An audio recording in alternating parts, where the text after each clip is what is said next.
Good afternoon and welcome to today's webinar hosted by the National Network of Credit and Financial Professionals.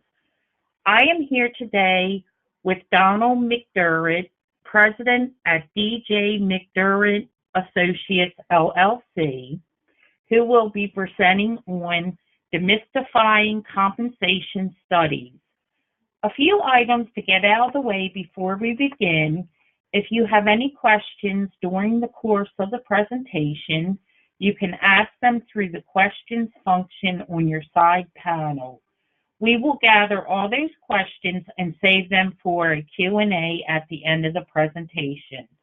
If you are looking for a copy of the slides to follow along today, they are available through the handout section in your side panel. We will also be sending a copy through email after the presentation is complete.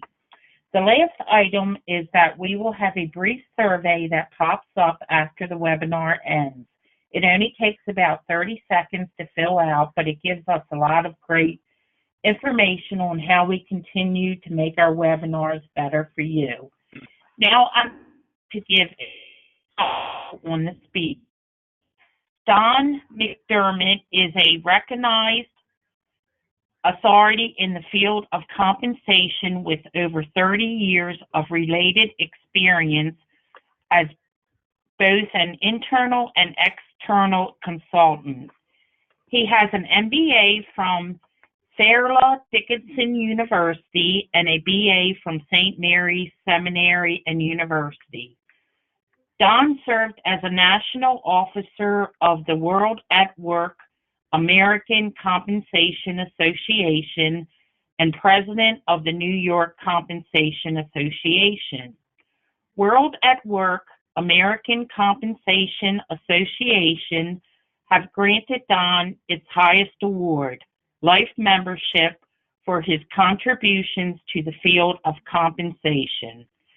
Prior to his consulting experience, Don held senior positions in human resources and compensation and benefits at Bankers Trust Company, NL Industries, Gulf and Western Industries, and M&T Chemicals, Inc. Now I would like to turn this over to our speaker so he can begin the presentation. Thank you. Thank you, Sharon, and welcome everyone. And thank you for the opportunity to be part of your team today and provide you with some information and hopefully some insights. And as Sharon mentioned at the end there, if you have any questions, please let us know and we will take it from here. So as you can see on our opening slide, we are trying to figure out what is compensation, what does it all mean? They look like they're cranberry juice in those glasses, if you can imagine them. And so we're going to move forward with that and go with our program. And so here I am. We'll skip over that right now. And so the question is this true? We pay fair and competitive salaries or wages? And the favorite question is, says who, right? You would expect your boss to say that or someone higher up in the company. But what does it really mean? And this is where it becomes very personalized in terms of establishing it. So let's start with a little scenario. Here is a compensation conversation between two people. So you walk into the room, you see this conversation going on, and the manager says, I want to give you some great news today. You've received the pay raise. You really have worked hard, and isn't it great that you got it? He's hoping that the person's going to be all excited and everything else. Then I asked a few questions. Well, who decided this pay for me? How do I know it's right? My friends are telling me I should be making this or that. And there's some fumbling around and a little confusion, not really clear about what's being said. And no one wants to embarrass each other, so they just sort of mumbling a little bit. And then very shortly he says, okay, great, and walks out of the room. And so they both walk away wondering what could have happened better. Could we have had a more open conversation about it? So that's what we want to do today. We want to add a little bit more light on this conversation. And we're going to start at the 30,000-foot level, and then we'll get down to some real ground level information. So here we go. The foundational theme of everything about compensation is really linking the business strategy to the compensation strategy. And this is just by way of saying is you must know your business strategy for the company. So sure, we can put together a great business plan, have our strategy, but how does it relate walk across that bridge, and how does it relate to the dollars on the other side? How does it relate to me? So we're going to go through this, and then we'll see where it goes. So the obvious question is, what is the business strategy of the company? Do you really know what it is? A lot of times you have people who are doing a fantastic job in the company, but they're doing their job and not quite sure where it connects to a broader picture, namely the strategy of the company. And what are the short-term, long-term goals? As you all can relate, we got caught up in everyday stuff and we just are busy as could be. And sometimes we forget to look up and ask ourselves, well, why am I doing this? Where does this fit into the success of the firm? So all we can do at this point is take the question is, what is your business strategy? If I were to ask you, how many of you could tell me in 30 seconds what your organization's business strategy is? 30 seconds isn't a lot of time, but there's a lot of quiet time that goes with it. So are you growing organically? Are you growing by acquisitions? Are you selling off lines of business? Do you want to move from 10th place to 5th place in your industry? Those are the types of questions that need to be answered and should be all part of the business strategy. And how well do you understand it is an important component of it. So that's why we say you may not be responsible for it, but you should know it because this is the foundation for everything that goes on within the company. And of course, building on that is is our human resource strategy, which has to reinforce it. We want to attract, we want to retain, we want to motivate all the right kinds of people. And so as the little graphic shows down the bottom there, it involves the employees, the training, recruiting, reward systems, building value in the company. How do we measure success? And do we understand that part of it? A lot of times people don't. But what they do understand, though, is compensation. And so what is our compensation strategy? What are the principles that guided the design and implementation of our overall program? Today, there's the reference to total rewards. Yes, that is the base salary, that's short-term incentives, maybe long-term bonuses, but also work environment, the benefit programs, the paid time off, PTO type of things, flex time. These are all part of now the total rewards plan. And it has to fit within the human resource strategy, which is designed to reinforce the business strategy. So again, a good question to ask yourself and say, do I understand our compensation strategy? So we want to make sure that we, as a company now, if I take on a company perspective, we ought to pick out the right compensation approach. What's the foundation that supports everything that we are doing, that reinforces the goals and objectives? And again, it's asking questions, and do we know what the answers might be? So pay is critical. We have the pressures, though, right? You just think about the pressures on the business. It really creates challenges. How are we going to succeed? Do we? There was an article in the Wall Street Journal about a year and a half ago, and it was really entitled "Adding More Logic to Your Compensation Program." Basically, it was a research that said that only about 38% of companies had a formal compensation philosophy statement, a formal compensation approach to it that was communicated to people. Now, that's a pretty small number, especially when we're all caught up in looking at the company and success. And it's just not coming to work every day. It's really a matter of our contribution to success of the company. So this is where we have to look at the pay and the strategy linkage. And we want to get the pay right. All right. Again, your definition of right and my definition of right could be worlds apart, but at least we need to be having a conversation and working towards an understanding of how we get it right. And so at the same time, we want to make sure that we can use our whole pay program to our competitive advantage. We want to hire people, to retain them, and make sure they really stick with the company. And the last bullet here is the overall strategy is only as good as the employee's ability to execute. So to execute, though, you need to understand what's going on. You probably have that from the business strategy, but do you know how it links with the pay programs? So again, one of those questions that can always be asked, and there's no clear answer on it.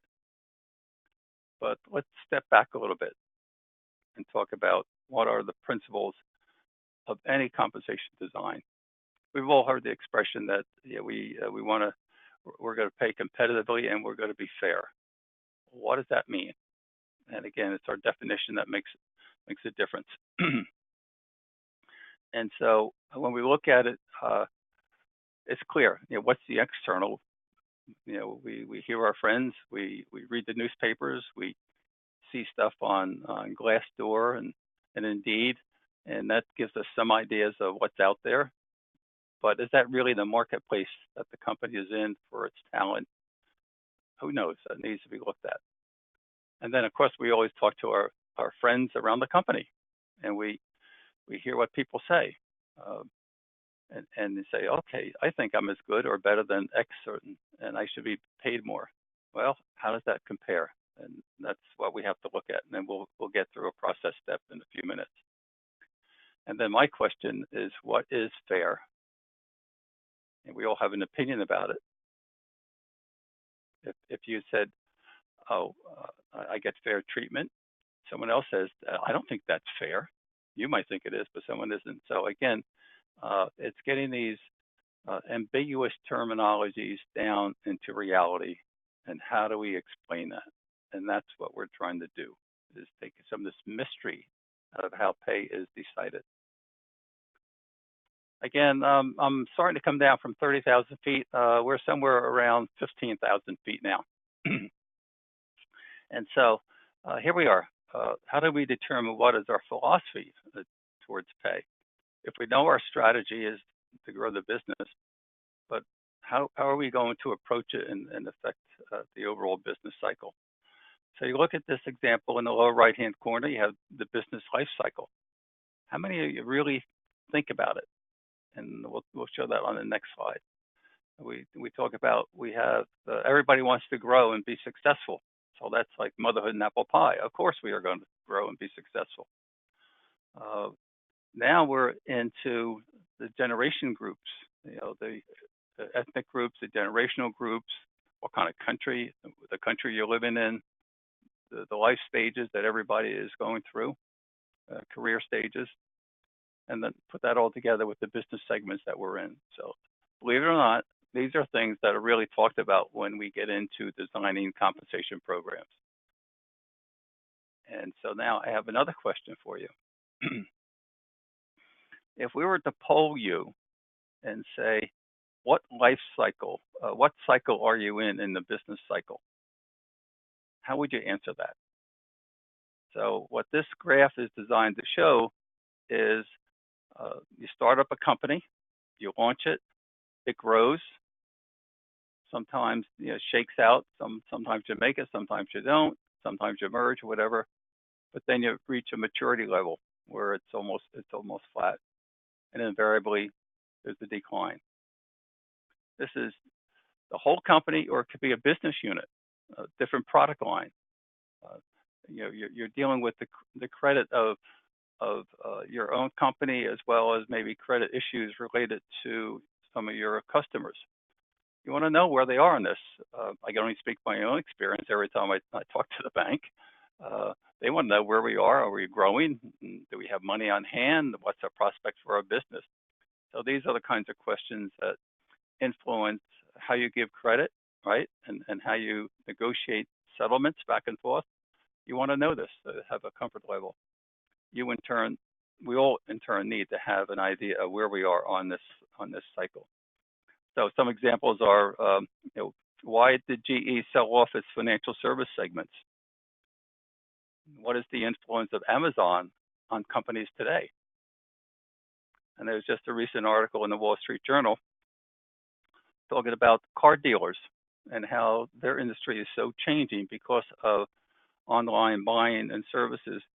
If you're not a large retailer, you're probably not going to succeed very long. So the small or mid-sized companies are going to be bought up by the bigger companies just because of the changing patterns of their business. So again, each one of us has a different point in our life cycle, and that's something that we all need to think about. And here's another approach. And basically, what is our philosophy? As I said before, yeah, we're going to be competitive. So we want to be competitive. We had talked about aligning the business strategy. So if we go from our left to right, we want to attract the top talent in the market. That's pretty easy. You know, we will pay competitive.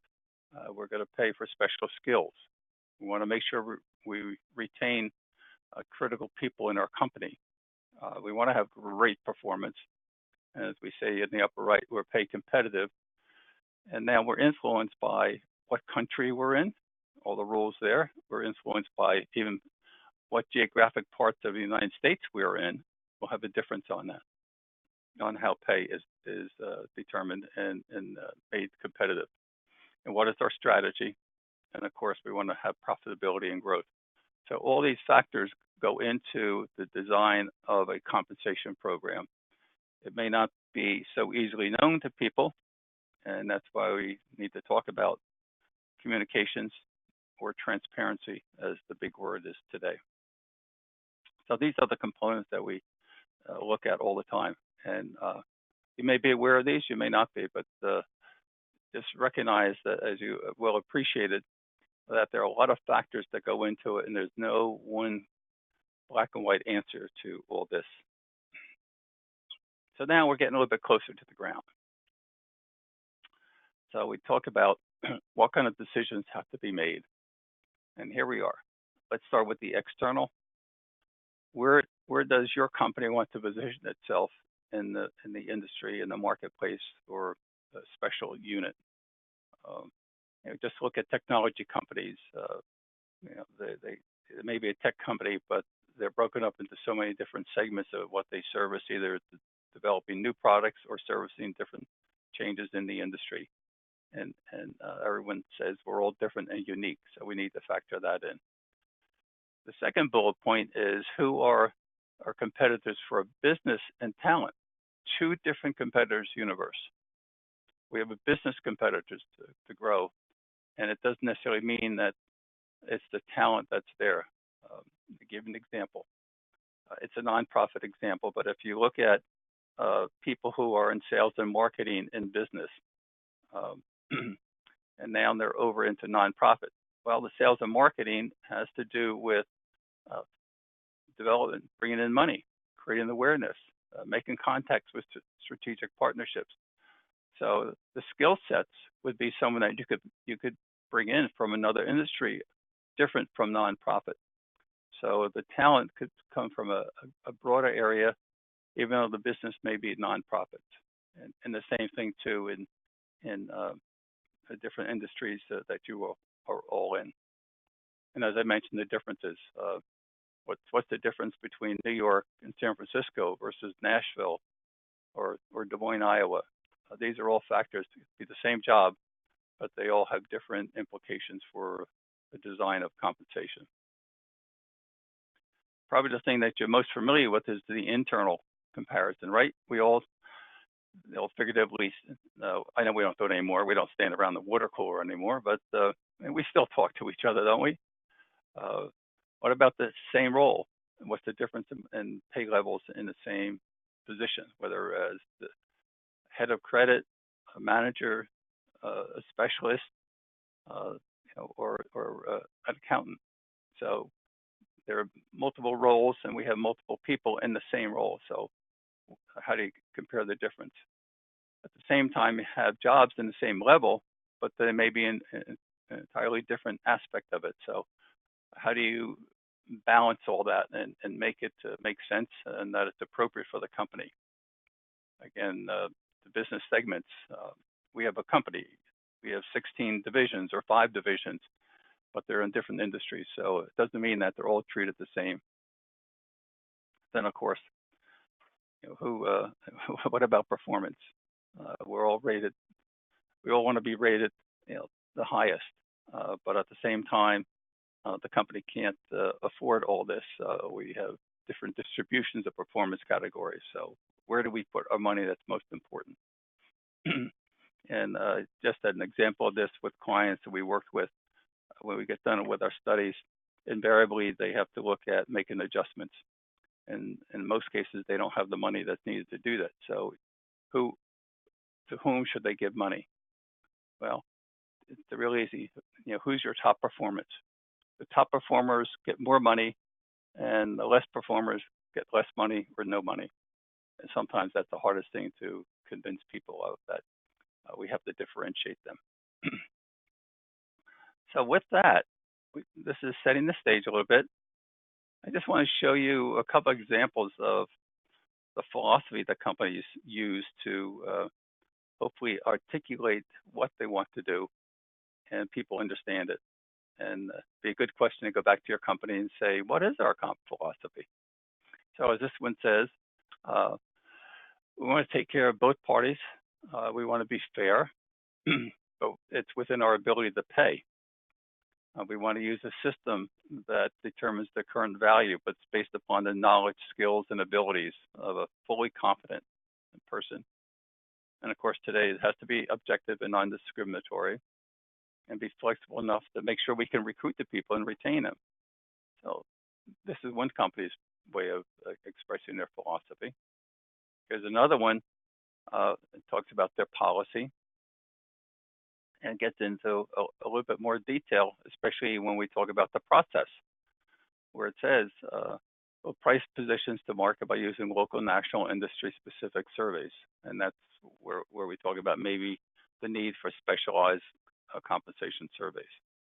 And they'll look at external equity, namely the comparison to the outside world relative to the marketplace, and come up with a what's called a job worth hierarchy that fits our company, and that each job would be based on a market rate and be compared to other jobs within the company. Again, the same knowledge, skills, abilities.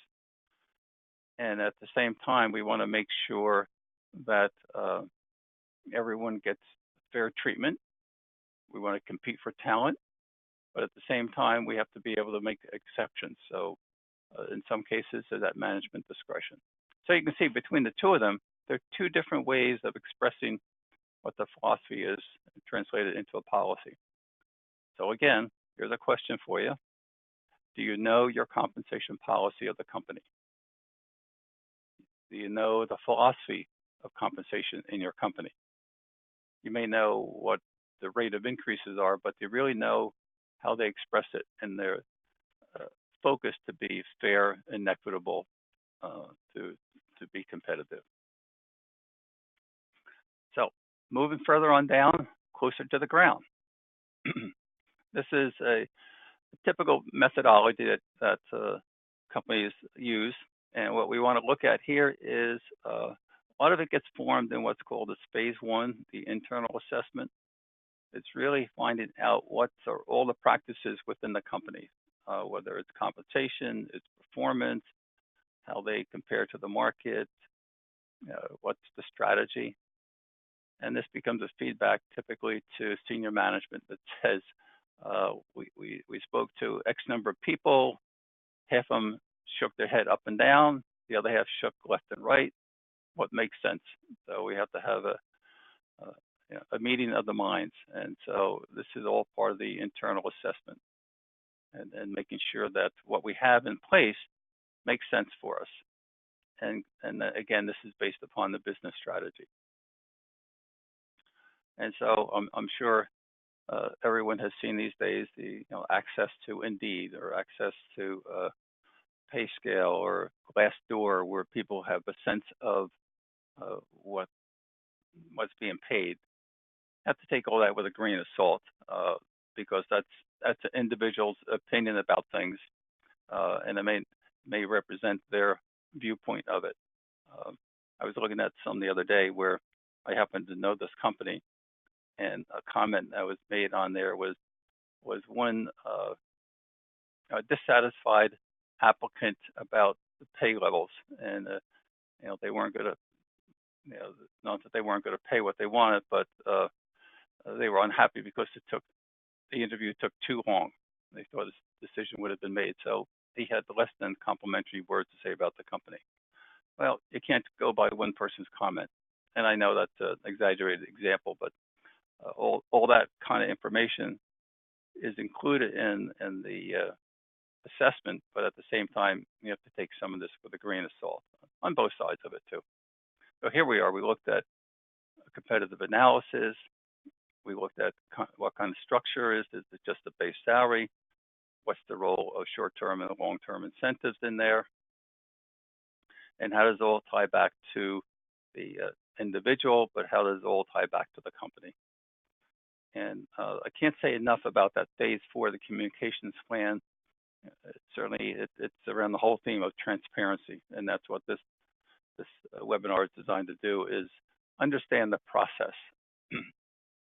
We've had clients where we've been called in to explain the process, and I remember very clearly one person came back to the HR director after a day or so later and said, I didn't like what I heard about the pay and how it was done and so forth, but at least I understood it, and that was important. How they handled the individual, that was a different issue, and they took care of that. But at least they understood the process, and that's the important piece, and that's what this is designed to do, to take some of the mystery out of it. So, so this is the general process or methodology that's followed. And so the overall goal is to make sure we have the right amount of money necessary to have the performance to achieve the business strategy. It sounds so simple, doesn't it? That, yeah, what's the right amount of money? For as many people on the phone here, we may have as many differences of opinion. So that's where the communication comes in. And so, a critical piece that we all look at, and going back to the first slide of the conversation, and the scenario about the conversation is, it's usually tied into the performance management program. And we just think, we had good performance, we should be getting at the top of the scale, whatever. Again, it fits into the policy and strategy of the company and what makes sense for them. And so we want to make sure that we really do look at practices that are appropriate for our company. We can't do it for every job, so we do it on benchmarks. You all know that too. You have your own scale as you look at different credit ratings and systems and so forth. So we developed this benchmark methodology in conjunction with management, and in some cases there's a separate committee that looks at it from the company perspective and give balance to it. So this is designed to be a two-way street, just not somebody sitting in the corner and saying, no, here's your plan, just go do it. We want to make sure that it does have internal parity, makes sense for the company, makes sense for the incumbents. And then a lot of times we find the fourth bullet about reformatting or rewriting job descriptions. The job descriptions sound like, oh, do I have to do this if you're a manager? But that's the foundation of everything. If you think about it, you start a company and you have a business plan. It's written down. Then you figure out who's supposed to be doing what. You hire somebody to run marketing or finance or research. There's some kind of written document. We want to make sure that those things are really current. So let me. So what I want to do then is make sure that we talk about this, and I'm gonna move ahead on a couple of slides here for you. I want to. We'll come back to this, but here we just talking about job descriptions, and so this is just an example of some analysis that goes on there that ties in compensation to the performance management program. So over on the left, we talk about duties from the job descriptions, and this happened to be taken from a healthcare company, assisted living, extended care facilities. So this is what people were doing over on the left-hand side. Ask the question why, in order to achieve what? As you can see, grow market share, monitor sales activities, build relationships with the new residents.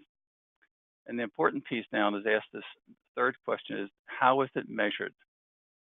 So you have this tied into clear performance measures, satisfaction surveys, the number of calls you make each day.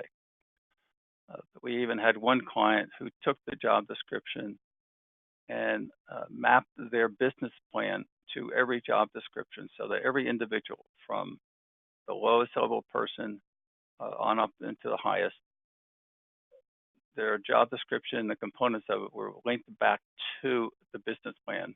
So in that company, they were doing it by making sure people understood the business plan, by having the conversation about what they did and how the job really related to the overall strategy of the company.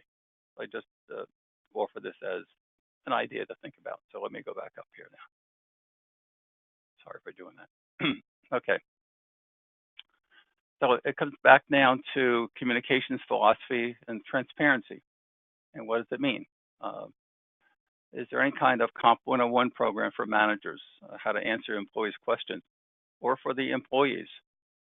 Again, with some of our clients, we did develop a program like this and made sure the managers could deliver it rather than having an outsider like us do it. We went through the training program with them, but it was up to the managers. And as I said, one of the persons that said, I didn't like what it means for me, but at least I understood the process. And in that individual's case, it was a really good performer, and they handled the situation internally. But you want to make sure that everyone has a foundation for asking questions, and at least they can understand the company's philosophy. May not agree with it, but at least they understand it. So again, my question to you all is, what is your philosophy and how is it communicated? And how clear is it for people so that they come away with understanding it? You want them to agree with it, but at least they understand it. So let's look at a few more things, getting really closer to the ground now.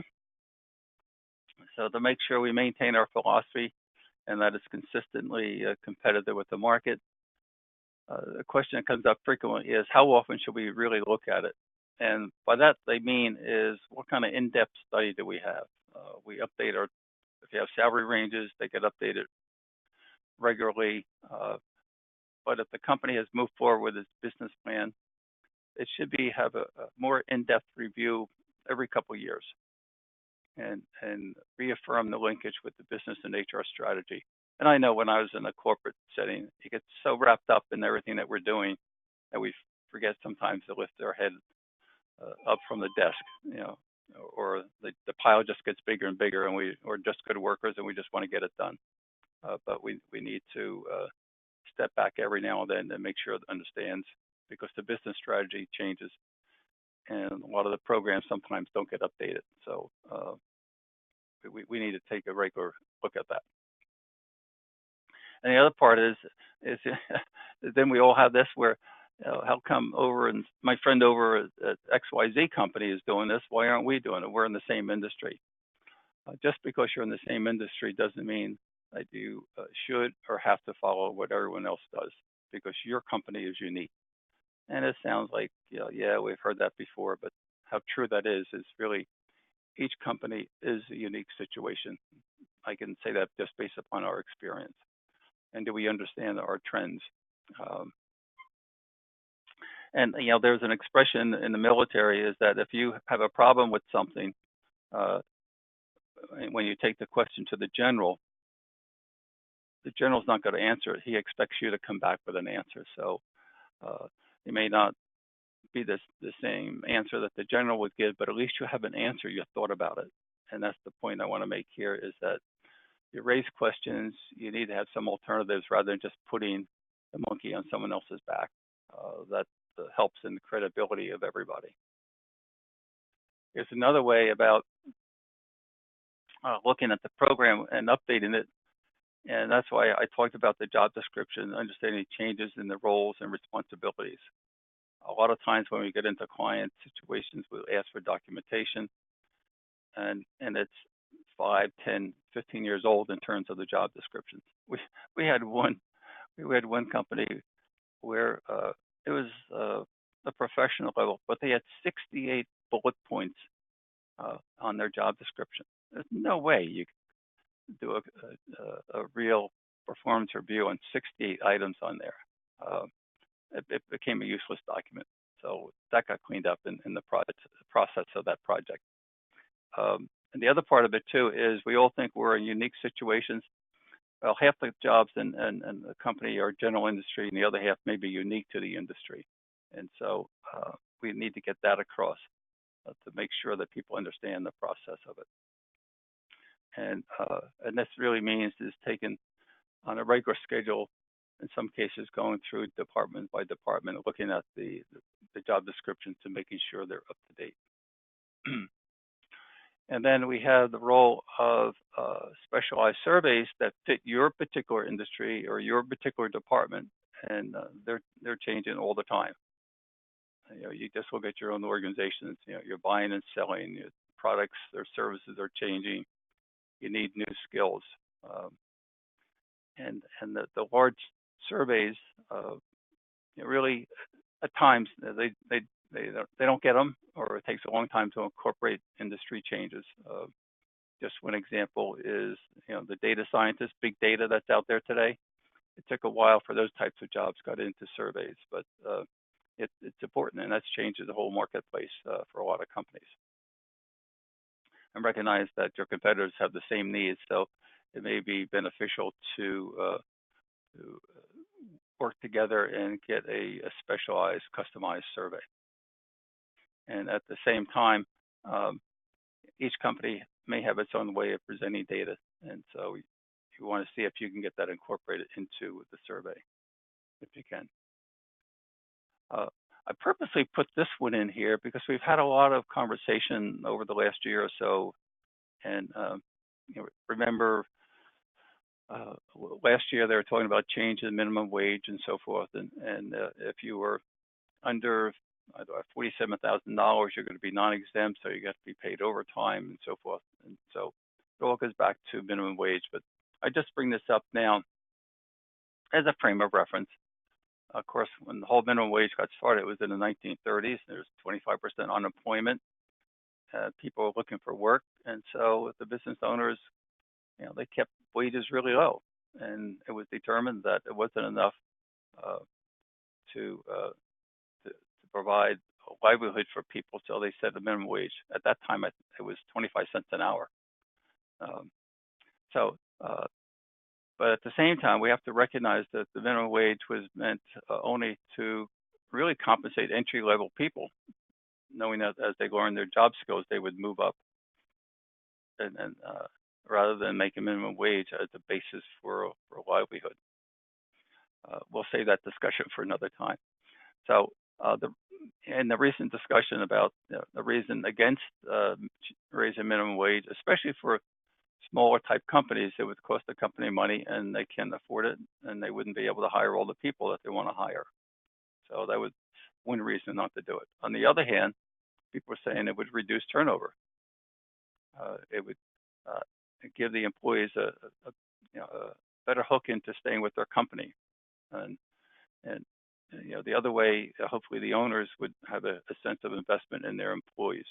So that was the positive side of it. But if you really look at the data, most jobs around the country are paid more than minimum wage. And we need to know all the rules and by the cities and states. So, San Francisco has its own set of rules. New York City has its rules. Some of the states are changing.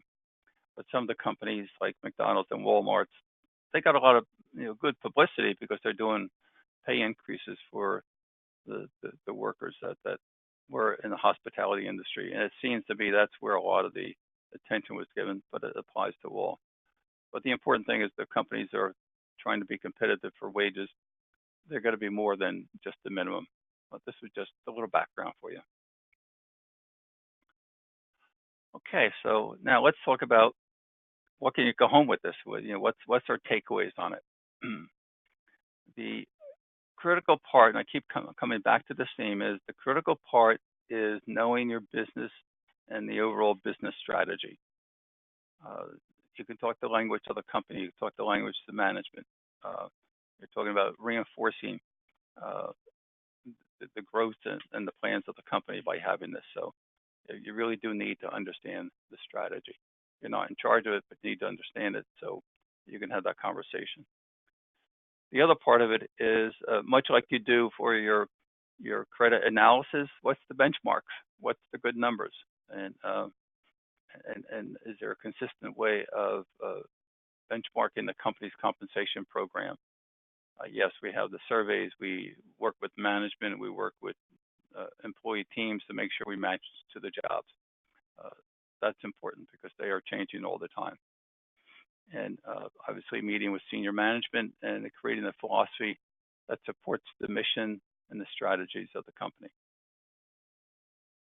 And you want to make sure that you communicate the plan to reinforce the behaviors that you want, the value systems of the company, as well as the business results. So it goes back to our business strategy.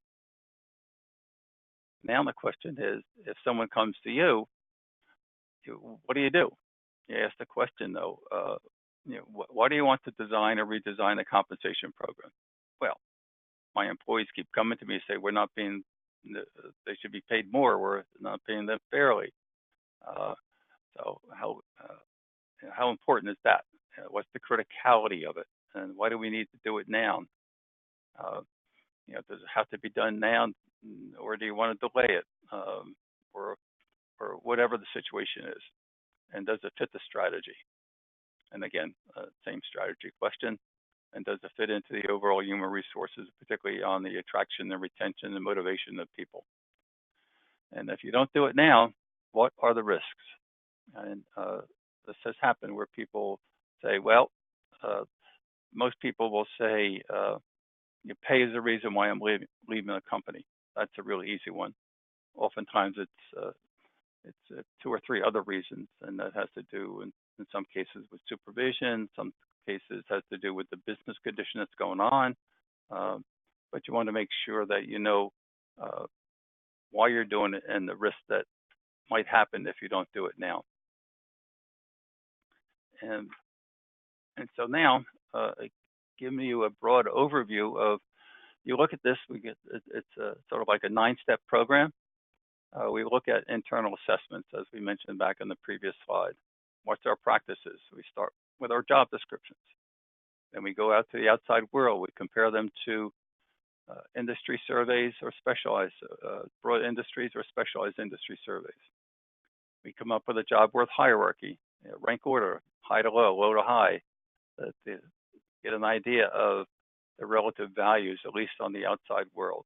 And then we look at it, how does this fit within our company? And that's where you come up with salary ranges, and they provide you with the parameters for making pay decisions. And then we have the policy on, are we fair and equitable? Yes, what does that mean? This is how we translate it into it. And we do have a pay for performance. And so we have a clear performance management program with its standards. So far, do you all have stuff like this? Hope you do. If you don't have it formally, you probably have it informally, because this is the way things work.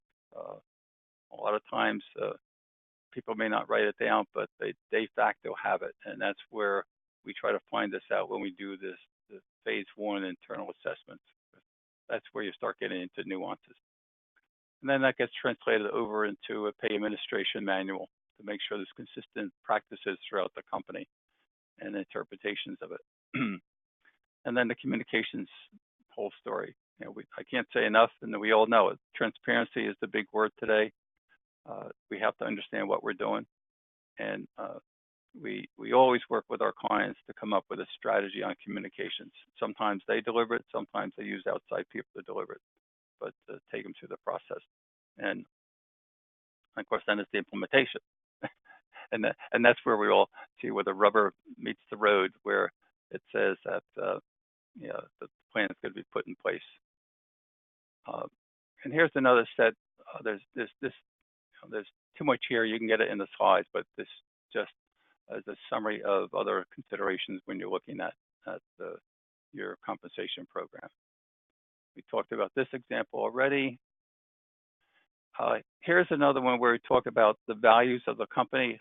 Again, this was from another company that was very important. In fact, every business meeting that they have internally to the company, and this started from the CEO, comes on down.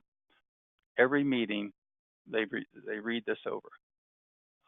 It's out in front of them, so it goes back into the business strategy, but it goes into the values and behaviors of what we have, and encourage people to look at this and think of how they can bring it into their everyday meetings so it gets reinforced around the company.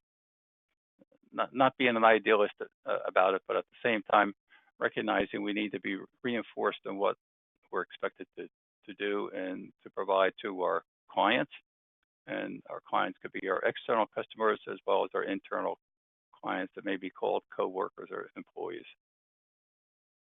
So what I want you to really think about is to make sure it's transparent, it's relevant, it's kept current, and that you are a student of your organization by connecting the dots to the mission, values, and objectives of the organization.